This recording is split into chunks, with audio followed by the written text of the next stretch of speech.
I'd like to call the meeting to order. The Board of Leavenworth County Commissioners. I'd like to invite everyone to stand for the pledge. I pledge allegiance to the flag of the United States of America and to the republic for which it stands, one nation, under God, indivisible, with liberty and justice for all. I'd like to start with a moment of silence and ask everyone to pray for our situation we have with the virus.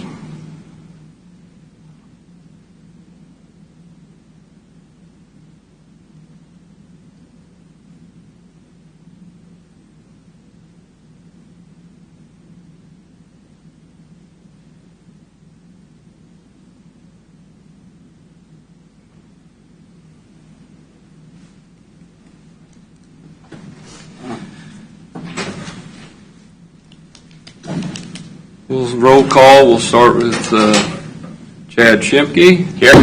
Doug Smith is present. Jeff Culbertson. Here. Mike Stiebens. Here. And Vicky KAAZ. Here. All commissioners are present in some form. We move on to administrative business. Is there any administrative business at this time?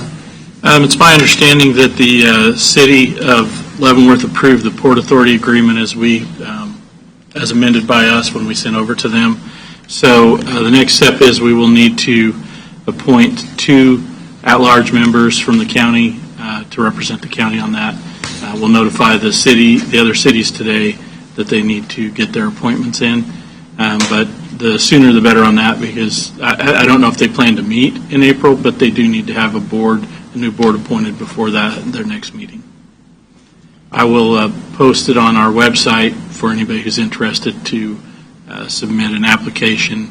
But I think your best bet, especially right now, would be to reach out directly to anybody who might be interested and have them submit an application for consideration by the entire board. So the City of Leavenworth appointed 2 individuals last night in their meeting. Okay. So the ones that we have on there now, they're not considered at large. Like I got Vernon Fields. Well, Vernon will be appointed by the city of Basehor, I'm assuming. Basehor, Lansing, and Tonganoxie each get their own appointment with the new format.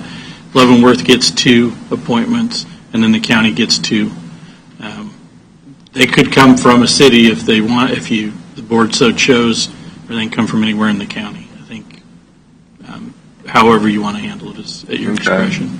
Well, I just assumed Vernon would stay and the city would have to appoint someone else.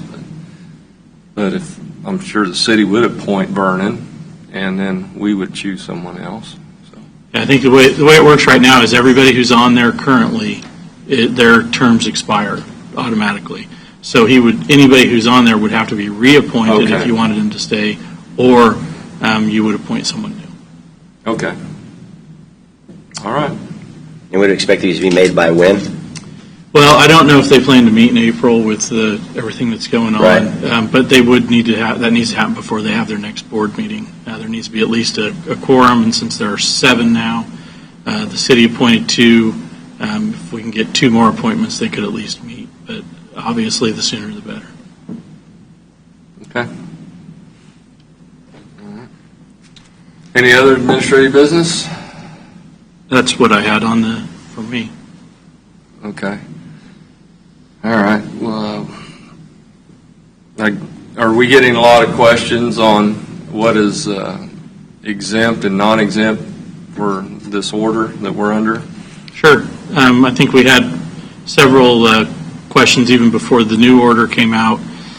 The order's out there. It's pretty clear on what's exempt. I think there's some businesses that are looking looking for an area where it might be a gray area where they could be then classified as exempt as well. I think like Jamie, the health officer, said yesterday, if you have those questions, email them to the JIC@leavenworthcounty.gov and they'll review it. But Typically, it's the non-essentials are not exempt. So, but again, they'll review any request. If you just email it to that list, they'll work through it throughout the day and get a response back. We are trying to be consistent with what the neighboring counties are doing as well. So I know as the questions come in, they're reviewing them. Okay. And like, you know, churches that have staff that prepare for their online services and stuff, and they also have food pantries, stuff like that. I'm sure they're considered as being allowed to show up for work, a small staff,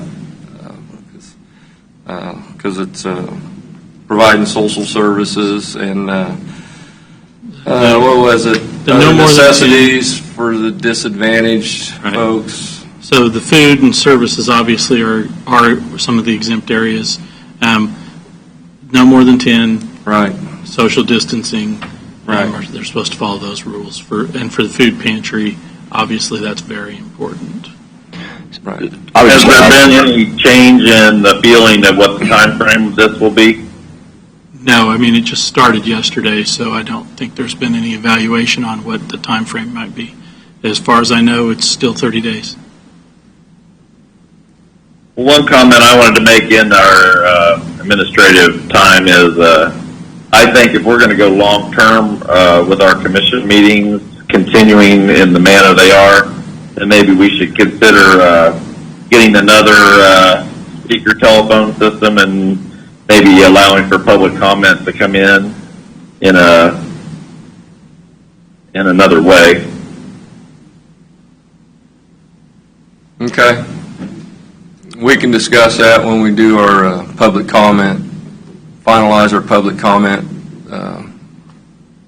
The rules. I've been gathering the information from the other counties, and I can't tell you that so far the majority of the counties that have responded or that I've gotten information on or from have their public comments at the end of the meeting. Okay. All right. And then I reached out to Representative Willie Dove yesterday on what we were talking about whether the county has the authority to not charge late fees when people are late on their property taxes and stuff like that on the second half of our taxes. So he was going to get back with me on that. And I know I could probably reach out to our county clerk, but I was just in conversation via text with our representative. So. We did review that internally, and that is something that would have to happen statutorily. That's not something we at the local level have the authority to waive any fees or late penalties or to extend a timeline for when taxes are due. That's something that would have to come from the state and would probably require new legislation, which will be difficult since they're not meeting. So my recommendation was if the board could come up with a recommendation for, one, any of our legislators, but two, to even share with the governor. I do know there are examples where other governors are making that decision, so they don't have to wait for, again, our legislators to get back in session and come up with a new policy that may or may not take all summer long when they're due in May. So I think if we can at least come up with a recommendation, it's something that has been done before and is being done. Maybe our legislators can help us in getting it in front of the governor and see what we can do to. Sounds good to me. I did just want to add real quick to Mark's comments on the exempt businesses, because I know we're all getting questions, and I think common sense, which we talk about often, you'd hope would prevail in a lot of these instances. And the idea is that if you're a business that interfaces greatly with the public, that's what they're trying to avoid, which is no gatherings of trying to keep gatherings to 10 or fewer. There's a lot of small businesses, as I think I mentioned. Every business in this county falls into a small business category as set by the federal government of under 500. There's a lot of businesses that are 1, 2, or 5. And while you may not be on that list, I think the idea is that if you can keep the group small, obviously recognize the social distancing, follow all of the CDC best practices on just workplace safety, you should be able to move forward in an orderly fashion, but to do so with great concern for obviously your staff, your team, and again, the whole idea of this interfacing with the public, where you may not be able to control audiences, is largely what's been focused on shutting down. So, doesn't mean don't email the JIC email address. Right. Just means common sense to some degree should prevail. If there's a handful of folks with a specific church, for example, that need to prepare for their broadcast, that would obviously fall below the 10. They can observe social distancing. They can have workplace safety. So if you can follow those guidelines that Jamie and his team have set and the CDC has set, you should be fine. Right. And don't forget to continue to support your nonprofits and local churches and that, because they're struggling too. And I know our small businesses, we need to, anything we can do to help. And I think you're absolutely right, Chad, that we need to get to our representatives, senators, because they have a little better access to the governor than we have. So how do you want to move forward on that, on a consensus of someone drafting some type of a response or support of that? Delaying taxes on businesses or late fees, or? We can draft just a brief letter that if you want to send it out, but also I would just encourage each of you to reach out to the local representatives and get them started on it, because I think they have some downtime right now as well. Okay. And you're right, they have a better access to the governor's office than we do, for sure. Okay. But we can get something So, drafted. Mark, I had a question for you. Is the status of the state position on stay-at-home orders, is it the same as it was, or are they moving towards having a statewide stay-at-home order? The last order that the governor put out was the statewide, no more than 10 in a area, no more than 10 in a meeting area, and the state offices are closed, so they're still closed at this time. Okay, and this is a question from Mr. Van Paris. I received a couple letters from constituents about the legality of what the county has done. Could you briefly go over the statutory authority we have as a county under the state law for what's been done? Certainly, Commissioner. Mr. Chairman, members of the Commission, you are granted wide authority under both KSA 19-101 its sequence, which are your general powers, as well as specific powers under Chapter 65, which generally deals with health. Given the nature of infectious diseases, very, very broad powers are granted to your local health officer to take such steps as are necessary to prevent the spread of infectious diseases. The current order I have reviewed prior to its entry meets all legal requirements, both state, federal, and constitutional. Thank you. Anything else for administrative business before we move on to the consent agenda? Then we will move on to the consent agenda. Any questions or concerns on any item on the consent agenda? Then I'll entertain a motion to approve the consent agenda as presented. So moved. Second. Have a motion and a second. Any further discussion on the consent agenda? Voting? Aye. Aye. Aye. Aye. Commissioner Collins? Aye. All right. Stieben. Thank you. Okay. We'll be ready for Bristol. Can I remind my fellow commissioners to please speak to your microphone? Can't get any closer.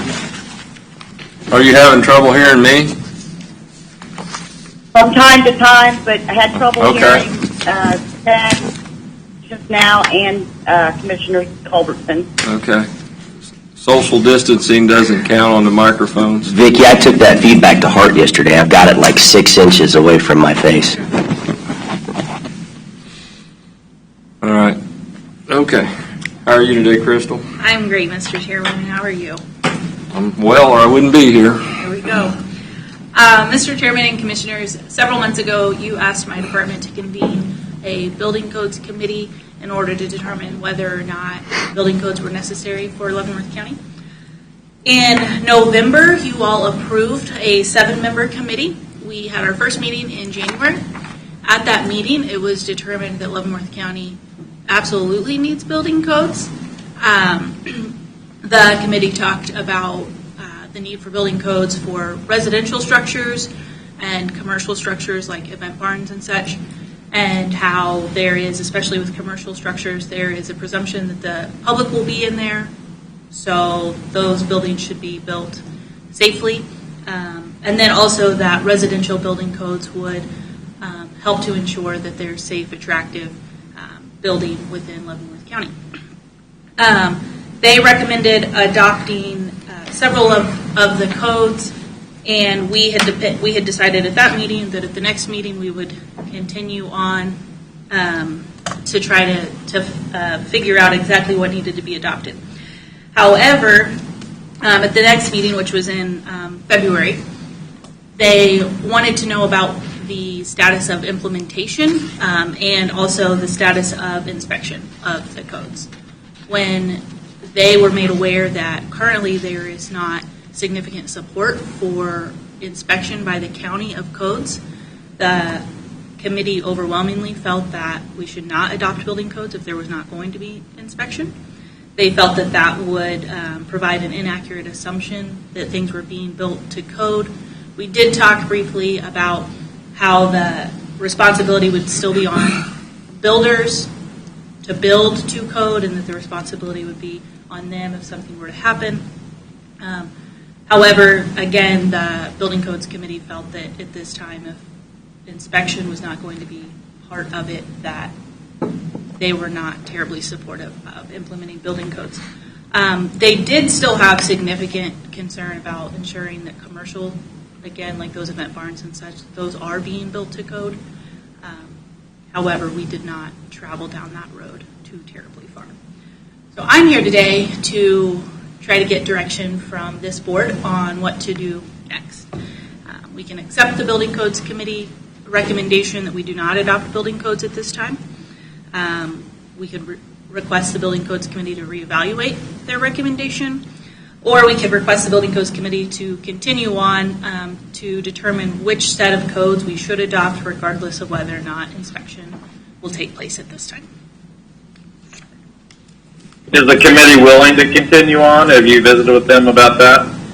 Some of them are more willing than others, but they believe that they were convened for a reason, and they seem that they are willing to continue on. I think we have a very well qualified committee. Certainly. Certainly. We were lucky to get that level on that committee. So does commissioners have any thoughts on the commercial part of it? Like you said, the wedding barn, stuff like that. Any thoughts on that, being the public would be in? It might be worth us, when all this craziness is over, to be able to sit down with this committee, like in a work session, and have a conversation about this issue, because I think maybe they had a different impression of what we were looking for, because certainly I don't believe, at least for myself, we don't want to implement a Johnson County style where we have to build a bureaucracy within the county government, but we do want to establish liability when you convey property, that you have liability within our county that people can pursue if it wasn't built to code. I think that was the intent, at least from my perspective, and maybe we need to have a conversation with that committee. I agree with Commissioner Stieben. Okay, so the two of you are thinking that we need to put this off and just have a work session with the people on the Building Codes Committee, and you'd be looking more like that we would have a code that we adopt, but we have no inspections? Is that what I'm getting from this? I think that we just need to kind of sit down and have a discussion about the entire topic in general, but yet to pretty much what you just said, yes. Okay. Yeah, but I think a work session would be valuable, especially with all of the subject matter experts we have on the committee. You know, I think there are a couple things that do come to light. One is if you have a venue or facility that has public access, that could and maybe should look different. I think a lot of this started with saying a good set of standards or a minimum set of standards from a safety perspective, and not anything nearly as in-depth as what you'd experience, say, within a lot of the either localized cities or greater Kansas City cities. I still come back on, you know, this inspection piece as a part of their concern. You know, inspections occur frequently, obviously, in the cities, but I'll say this, that failures still occur, and when a failure occurs, it's still on the property owner. Nobody backs up the property owner. The property owner is really always on their own, whether it's a faulty roof or faulty windows or faulty electrical or faulty you name it. It always comes back on the property owner, and that property owner is going to have the right type of insurance and, you know, liability coverage and everything else. So while I get their point, I would argue that that's not the most critical piece. I mean, again, you're hiring somebody. If they understand there are codes in place, they should build to those standards. If they don't build to those standards, they're totally liable. I don't know that, you know, clearly we were not in favor of any inspection costs that the county would incur on the couple hundred structures that go up in the county that would maybe qualify for this on an annual basis.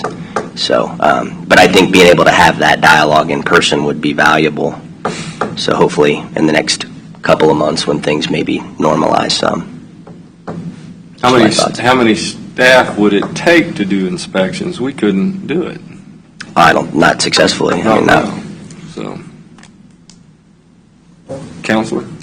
Just a thought, Commissioners, or you might possibly look at whether it could be contracted out so that on a case-by-case basis, as you needed an inspector, it could be assigned to a building, perhaps reduce the time delay. Okay.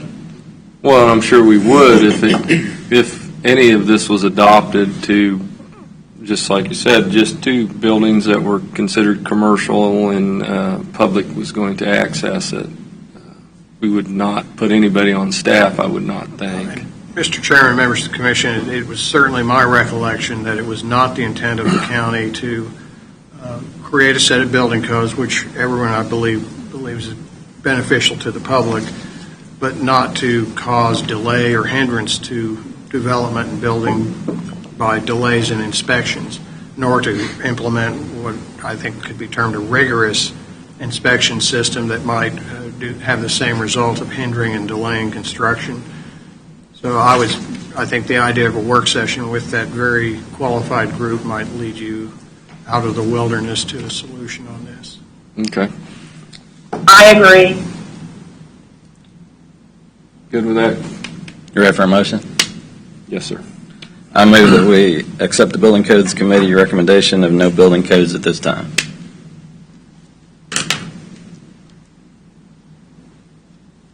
Did you hear Commissioner Culberson's motion? I couldn't hear that. I move that we accept the Building Codes Committee recommendation of no building codes at this time.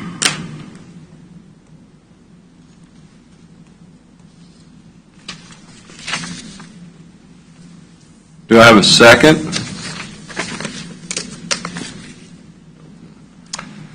Dies from a lack of a second. I move that we schedule a work session with the Building Code Committee to discuss the alternatives for information regarding building codes for Leavenworth County. Second. Just to be clear on your motion, it was to schedule a work session with the Building Codes Committee to discuss this further? Yes, that's correct. All right. Okay, I have a motion and a second. Any further discussion on Commissioner KAAZ's motion? Then voting. Aye. Aye. Aye. Nay. Aye. Okay. Thank you. Thanks, Crystal. Thank you, Crystal. Thanks, All Chris. right. Crystal, just question the last couple of weeks, when I think paperwork flow, requests, submittals, how has that looked? I'm assuming much slower, much less than usual, or business as usual? We've been pretty slow. The phones have not been ringing much. We do have a process in place for email submittal and such. We've received a couple of building permits, building permits. But other than that, we haven't really received much. However, like I said, we do have a process in place that I think if people utilize it, it will work very well. Okay. We've had a couple of conference calls for some potential development down the road, but been pretty quiet. Any idea, and if you don't, off the top of your head, it's fine, but how many building permits maybe even this year? We're kind of coming up on the end of the quarter. Could you even ballpark me? Building permits total or just single family? Total, probably, I'd say around 45. Okay. This is typically the time we start to see those really start to roll in. Right, when January and February are Weather historically participates, right? Okay. pretty quiet, and then March we start to ramp up. So But that's all building permits. That's out Secondary structure, barns whatever, and right. different things. Okay. Yeah. yeah.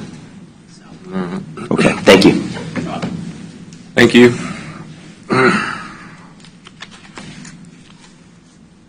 Okay, we have an executive session. Oh, do you need to come up? I'm sorry. Before we go to our executive session. Ms. Janet, good morning. Hi, this is Janet Klaczynski, and I want to take a minute to talk about elections. I have put out a press release today concerning voter registrations that need to come in or applications for advance balloting.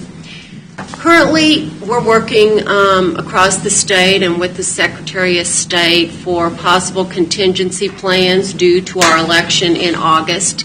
And I know that seems like it's, several months away, but when you're planning an election, it just gets closer and closer each day.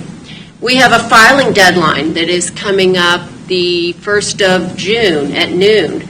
And so I encourage anyone that would like to file to please contact my office. You can contact us by email or phone number. We have both available on our website. There are links to be able to apply to register to vote.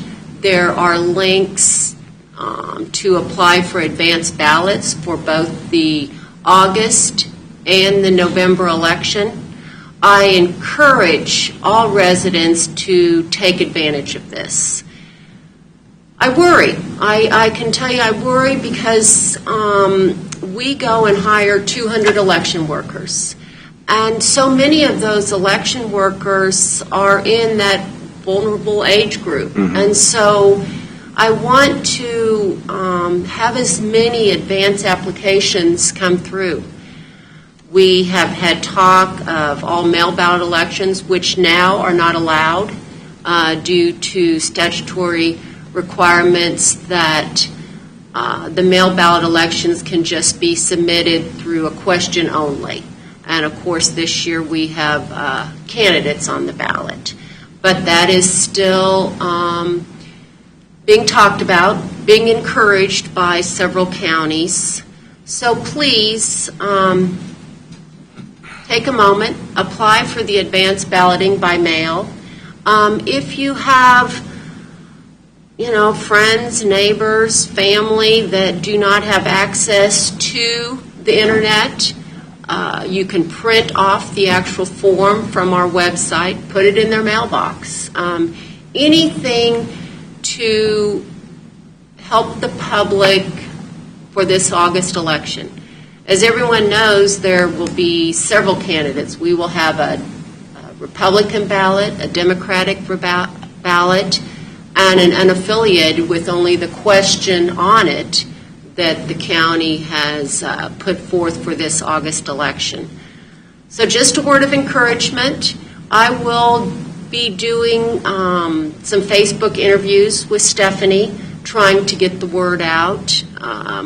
The news release that I put out, I will talk to John and also have him put that in the paper. But I do encourage you as the commissioners to help me promote advance voting by mail this year. Thank you. Jan, a quick question. I wondered if you've had a chance to review or see any of the proposals that are coming out of Washington right now for the election. As you mentioned, it will sneak up on us. There were several pretty big items, it seemed, and as our election subject matter expert, I thought I'd just see if you had any thoughts. Well, as a matter of fact, we have a 2 o'clock conference call with DHS, Homeland Security, today on that very subject. What plans can counties put in place if this continues? So, yes, I am aware of and will participate in any conference calls that we have. We have weekly conference calls with Secretary of State, who also participates in the nationwide calls. Trying to Janet? Yes. I'm sorry. I was wondering, in Johnson County, my understanding is they have like a registry where you can get on a permanent list to get advanced ballots every election. Is that something we could implement in Leavenworth County? Well, Johnson County, the same as Leavenworth County and every county across the state, can only put someone on a permanent status if they have a disability that does not allow them to go to the actual polling place. So yes, Okay, we do that. We each one of our voters that call in, we offer that if there is any sort of a disability that they have that would possibly make it difficult for them to go to the polling place.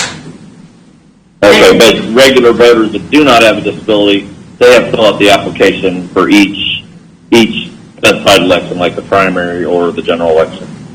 Yes, that's true, and which is a very good point that you have made, Mike. Remember, an advance ballot application must be filled out for both August and November. One does not suffice.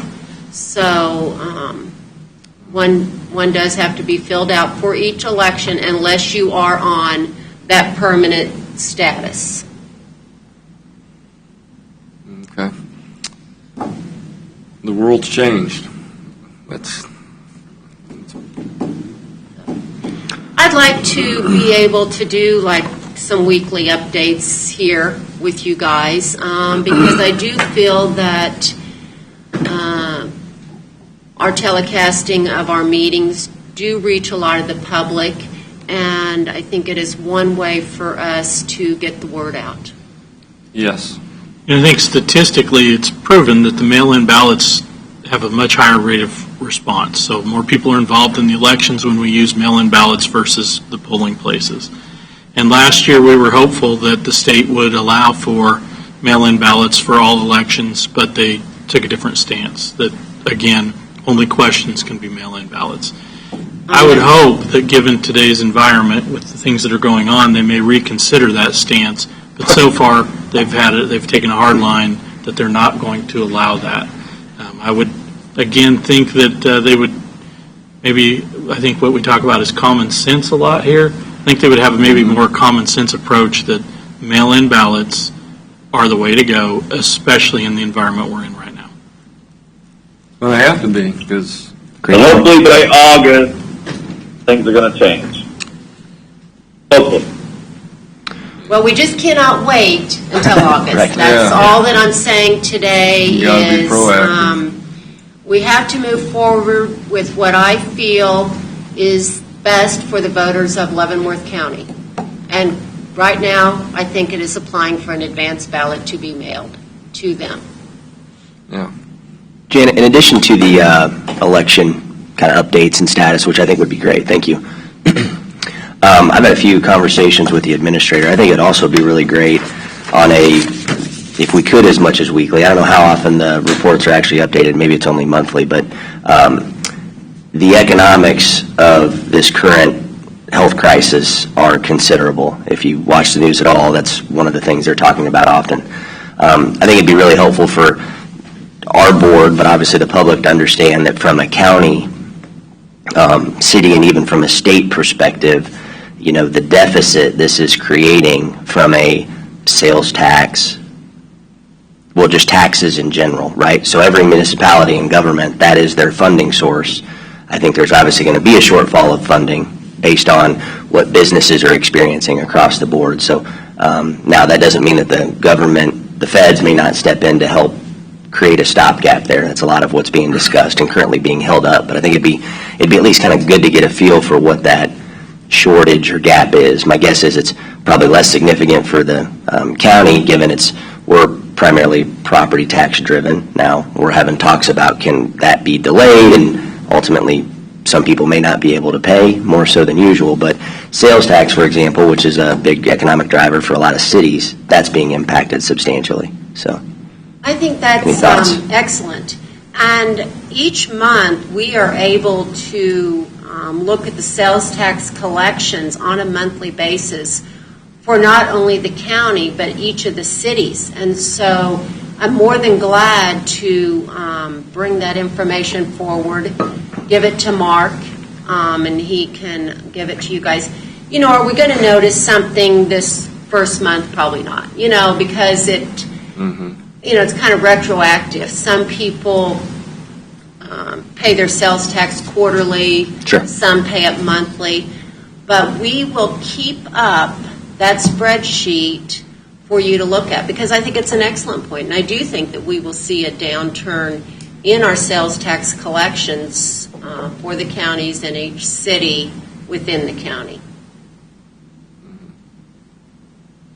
It's probably really important that we work with the cities on this so that we can all, if there is like a federal package that we've got to apply for the whole county, that we have all the data from all the cities and the sales tax, property tax, loss of revenues. And I don't know if we have any clarity yet of what this stimulus package could look like from a public sector versus private sector, but I've at least been instructed that it could be a 4-month window. There's a number of formulas. They're going to look year over year. Have you grown? Have you declined? So there's all kinds of formulas, and also figuring out maybe what's even happened this year in the way of terminations and layoffs. So I think all those things are going to come into play. I don't know how that works, public versus private, but the more intelligent I think we can be, all you can do is, again, educate all of the cities as well. And if we have a united front, we're probably going to have a way better chance than everybody trying to utilize their individual resources to wade through. I can only imagine how many pages it is to figure out what our best avenue. I agree. I think it's also important that we stay in tune with each one of our departments. I know that, for instance, the Treasurer's Office, Sure. very concerned about the registrations, but with the state shutdown, as far as vehicle registrations, new titling, you know, it's one of those trickle-down effects. And I think that's what each one of our departments here at the county are going to see, a trickle-down effect.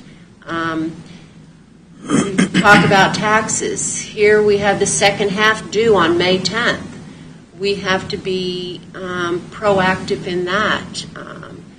Encouraging people to go ahead and make those payments, put them in the drop box in case, you know, our courthouse doors are still closed to the public. So I think, you know, these little weekly updates with the board will be very important for the public to be able to listen in and see that we are trying to be proactive and helpful to all the citizens and the businesses out there.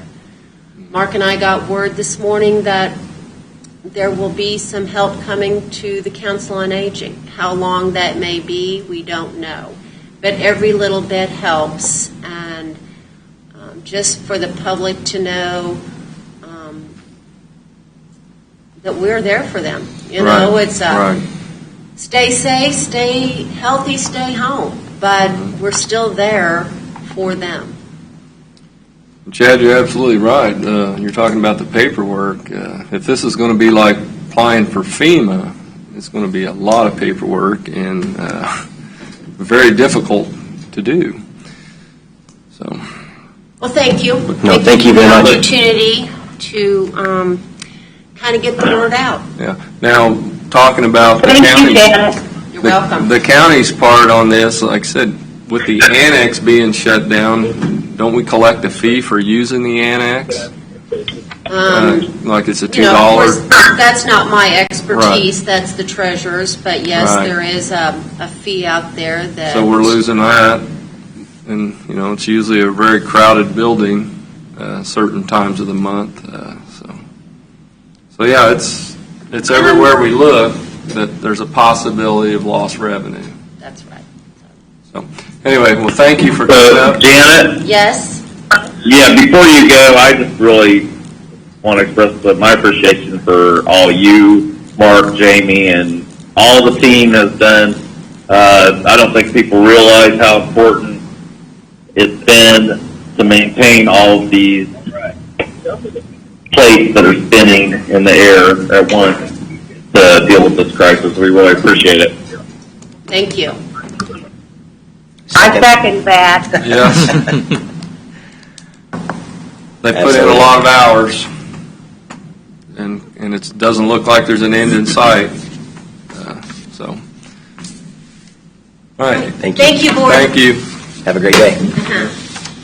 All right. Anything else before we go to our executive session, other than I will be attending the Bayshore City Council via internet tonight. So, Bayshore's going live tonight. So, It'll be their first time. for the first time. Yeah. So that's Yeah, I attended via the internet the City of Leavenworth meeting last night, and we'll be attending the Workforce Partnership meeting via phone conference tomorrow. okay. And Port Authority today. I thought it was LCDC, I mean, yeah, LCDs. I'm sorry. but I didn't know if it was canceled or It's Port not. Authority. Is it Port Authority? Yeah, it's So I Port missed Authority it. today. Okay. Yeah. I thought I saw they canceled it. Is the Port Authority meeting? I thought it was Is canceled. it? Well, I didn't know if they had a capability of doing it online. I think they canceled it. Okay. I think it's canceled, but we can follow up on that just to be sure. There's no way that they can get the social distancing requirements in their current meeting room for more than 10 people even. I don't Okay. think, so. All right. Is LCDC's office open? Do you know? Nope. They're closed. Okay. Do they have any way of directing the phones to any? You call the main number, and they give you each person's individual number. Okay. All right. So they can assist local businesses on Over the anything. phone.